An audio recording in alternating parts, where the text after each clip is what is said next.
But I am not, as this particular reading says. Let me read it to you. We're here to reveal the heroic struggle of the soul fire of humanity to overcome its prison in matter and free itself to transform mortality into immortality.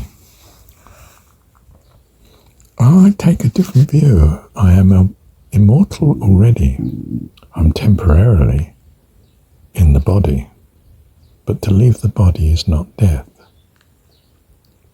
in the sense of mortality, period. And I'm not anxious to either stay or leave the body. I am not anxious to have immortality, except, casually speaking, I would like not to risk being in the body again. But I am not pressing God to the contrary, and I am not urgent in his taking me now.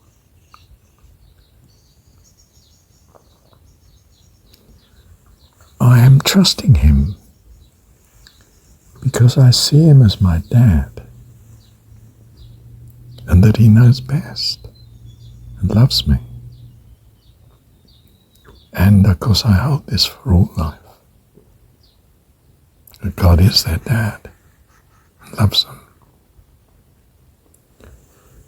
What I'm saying here is we can have dispensed with the historicity of the gospel story.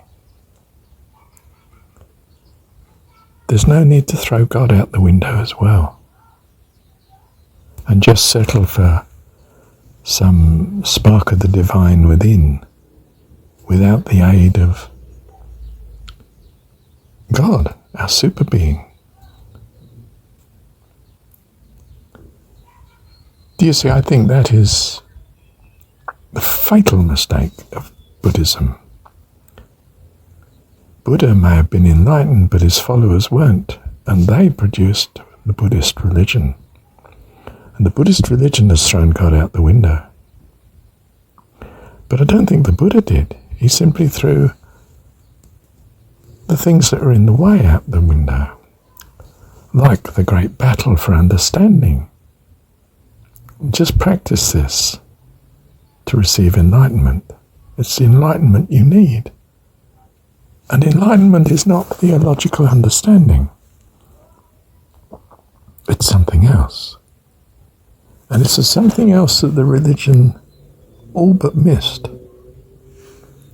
It's that something that we think of as spiritual. It's a bit like in the Christian faith where Seventh-day Adventists in particular, if they have a weekend meeting talking about the Spirit, well, they're at a loss. It's a bit like being at a Jehovah's Witness meeting. They've no conception of the Spirit. They need, a few Pentecostals that are alive to come along and teach them. It would blow their mind, of course, and they'd want to burn them at the stake. But do you see what I mean? The Buddhists threw God out the window. And if you're not careful, you can do that as an academic. You can say, at last I found the truth. Jesus' story is not history. Oh, I've still got a religion. It's according to the ancient wisdom. But the ancient wisdom wasn't heavy on God's love and care in the way that either I attribute to the Jesus story or I have come to believe by some other means that that is what's crucial. You see, it didn't help in that in rewriting the Jesus story, one changed it from Abba to Father. Father's a bit Victorian in English culture understanding of things. And Dad is very much personal. Not only that, but in some sense the family life of the Hebrew culture was not really like the family life of, say, Victorian or Edwardian England or Tudor times. It's not the same culture. In other words, the connotations attached with the name Dad would not be the same.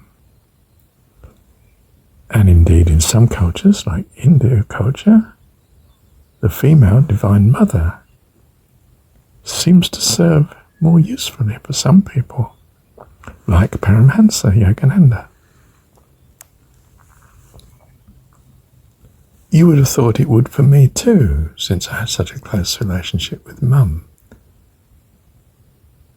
But I feel, in my personal case, that I'd suffered from a lack of relationship with Dad. And so I look for that in my God. And of course find it. Seek and you shall find. I mean, God is neither male nor female, but, you know. Bless you. Thank you, Dad. So in a sense I want to say I am Christian. Not just ancient wisdom. Now maybe the ancient wisdom was much more user-friendly than I'm assuming. But I take it that the John 17 statement, I came to tell him, your name is Dad. I've done that. I'm out of here now. It's that important. Not just a magnificent God that disrobes himself and suffers for me. In fact, not even, quite honestly. That's the last thing I want anyone to have to do for me. That distresses me more than I would like to dwell upon.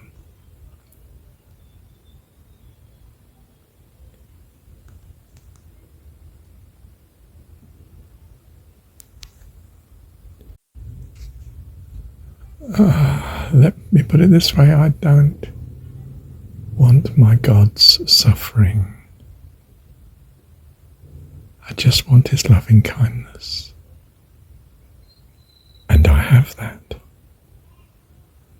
And I don't, to goodness, want his suffering.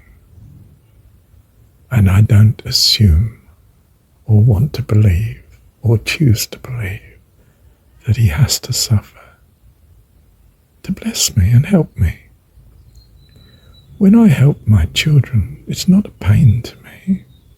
I don't suffer, even if I go to work in a job I don't really want to do, to keep my wife and family. I'm not suffering in the same way as if I were just doing it on my own. It has meaning to me. I'm keeping my family, I'm making it possible for them to have a good life. Therefore, I enjoy the work. In as far as it can possibly be enjoyed, I enjoy it.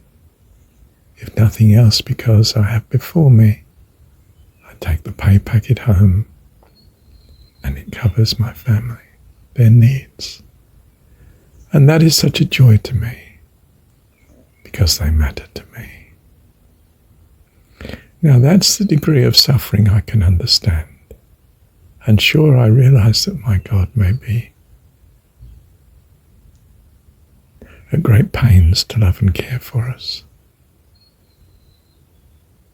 But I'm not having a theology that beats him up on a cross. And that's the end of the matter. Love you, Dad. Love you, Dad. Thank you, Dad.